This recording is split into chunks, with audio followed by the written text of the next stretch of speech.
Members of the 1st Brigade Combat Team had been anticipating a future deployment. They just didn't know when or where they'd be going. That's why last week they packed up their gear and headed off to a pre-deployment school in Louisiana. But Monday morning, that anticipation was over. The Department of Defense made it official that the 1st Brigade will deploy this summer in support of Operation Iraqi Freedom. Sometime during mid-June, the brigade will begin deployment operations. Through a video teleconference on Fort Drum, the 1st Brigade Combat Team's commander, Colonel David Pascal, discussed the upcoming deployment. I'm not at liberty to release where we'll be operating right now, but I can tell you we will be conducting full-spectrum counterinsurgency operations. For many of the soldiers in the 1st Brigade, heading overseas is nothing new.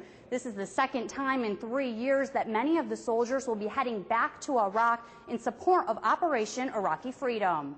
Just last summer, the soldiers returned home, and now they'll be once again gearing up to head back over. Over 50% of the brigade soldiers and leaders are combat veterans, and that gives me a great deal of comfort knowing that they're out there.